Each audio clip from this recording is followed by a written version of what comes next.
On the Paper Talk today, we're going to be talking about the morning after the night before Manchester United's heavy defeat to Manchester City. There's quotes from Erik ten Hag, there's quotes from the likes of Gary Neville, Roy Keane, Rio Ferdinand, ex-United captains who've got a lot to say about that pretty abysmal performance. Let's check it out.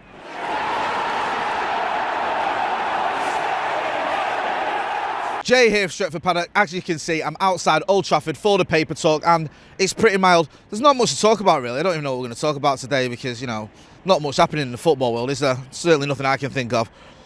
Unfortunately, we are going to have to talk about the Manchester derby. United going down 6-3 at the Etihad.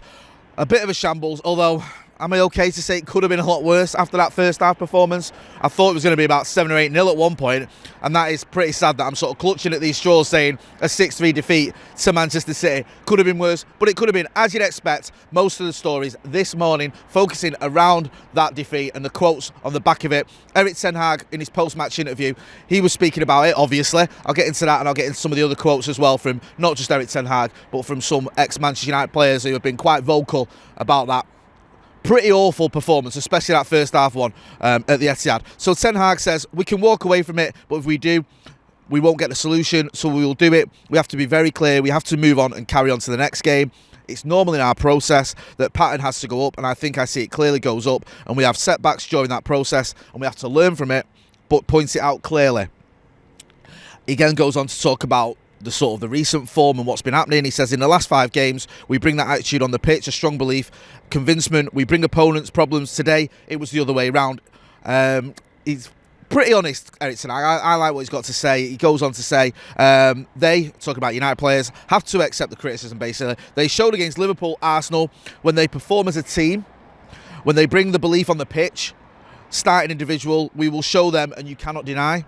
I also told the players, I've seen some highlights, it was obvious we are defending not on the front foot, we let them, meaning Manchester City, play. In possession, we were not brave enough, made tactical mistakes, and then you get hammered.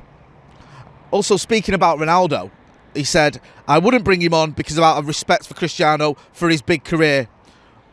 I don't know whatever that means, his big career. And the other advantage was I could bring on Anthony Martial. He needs the minutes, but I don't want to point it out like that. Yeah, a lot of people have been speaking about that comment from Erik ten Hag. I think the Daily Mail and a few others have ran that as a story saying, slightly strange that he's saying, I didn't bring on Cristiano Ronaldo out of respect for his career. Now, I understand the point he's making, that if you're bringing on a player when your team's getting hammered, it's not going to look great if as part of his career, I suppose, that, his potentially his last game at the Etihad was being part of a beating. But if your job is to win football matches and you think someone can win you a football match, you'd bring them on.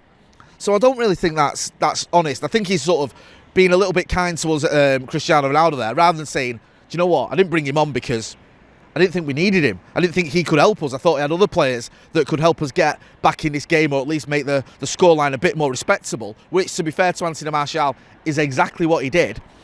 So rather than just saying that, although he does mention Martial, he said this thing about, oh, well, it's out of respect. I didn't pick you because you're too good. Yeah, you're too much of a legend to come onto this shambles.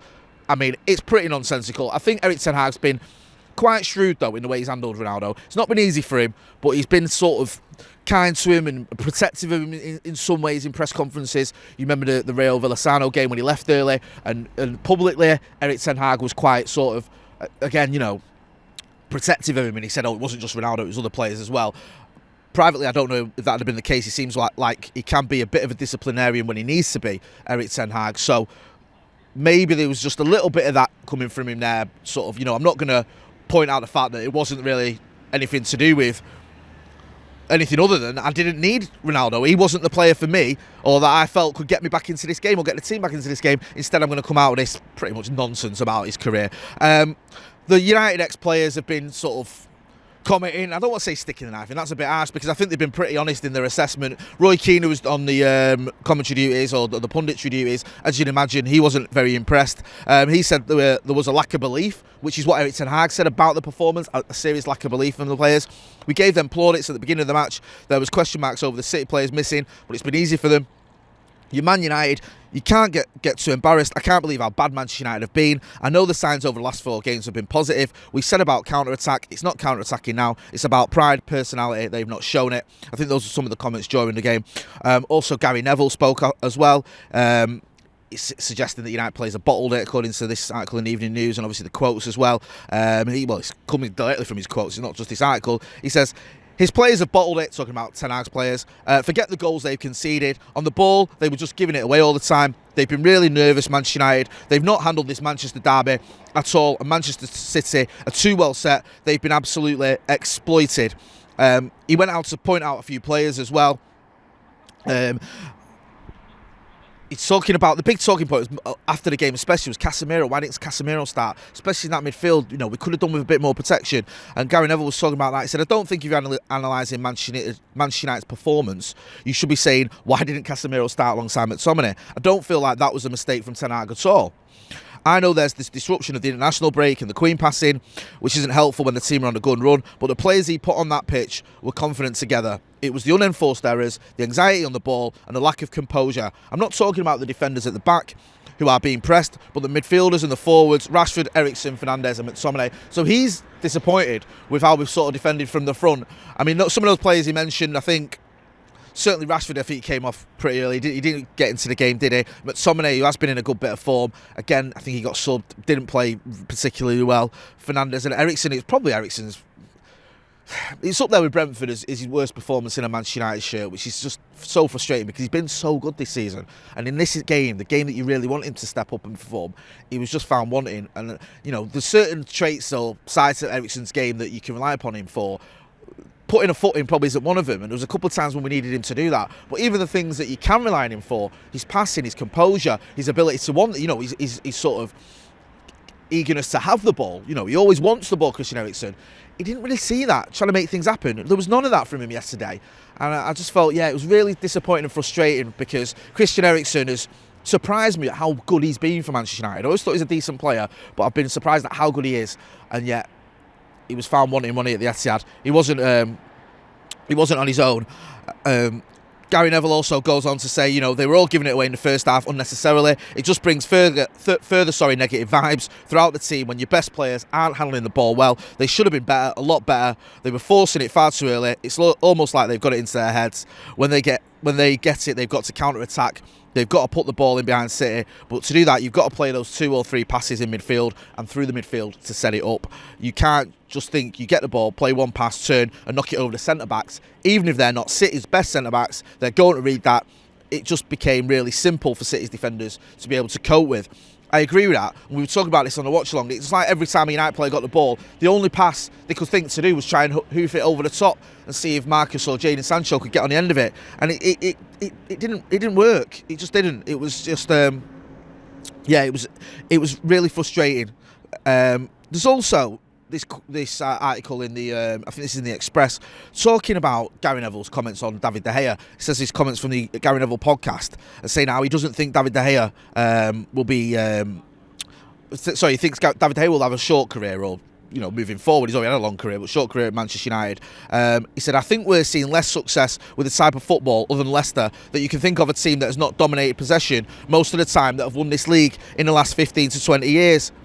Not really now, you don't see it. You have to be a really proactive team on the front foot, pressing, doing all the right things. And he goes on to talk about David De Gea. So people sort of looking at articles and looking at comments and saying, is David De Gea part of the issue because of the way Erik Ten Hag wants to play? I wouldn't necessarily blame him for the goals yesterday. I think he maybe could have done better for one of them, but it wasn't his fault we conceded 6 goals. But you have to look at it and you go, certainly playing out from the back is David De Gea the player that's gonna do that? I'm not so sure. There's also some quotes about Casemiro. Now, Casemiro was the probably the main talking point yesterday. People were sort of saying, why was he not starting? I already mentioned that the comment from Gary Neville. Rio Ferdinand's been talking about it as well on his YouTube channel, probably Stephen Alson. He said Casemiro's another one. He's sitting there going, I've won 5 Champions Leagues with this team. I've heard people today say if he plays, he needs to have legs around him. He can't play with Eriksen and Bruno. This geezer played with 2 snails in Modric and Toni Kroos. He just knows his way around a football pitch. He's a fantastic defensive midfielder, one of, if not the best in the world before he came to Manchester United.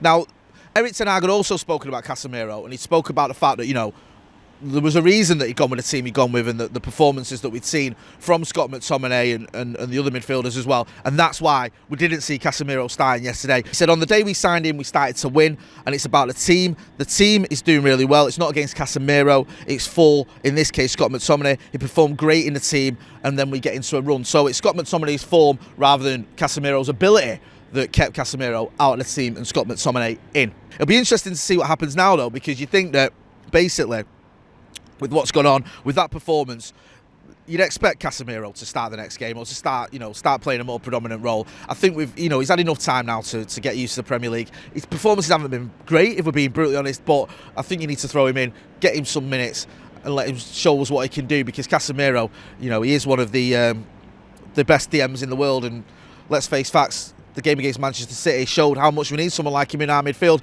Anyway, I'm going to wrap it up there. We're going to have more podcasts, more videos coming up later on today. We're going to have the Paddock podcast at 4 o'clock and a video later on tonight as well. So make sure you are hitting like, share and subscribe to the channel. I've been Jay, outside a pretty mild Old Trafford, even if it does feel a bit gloomy after yesterday's defeat. Thanks for watching.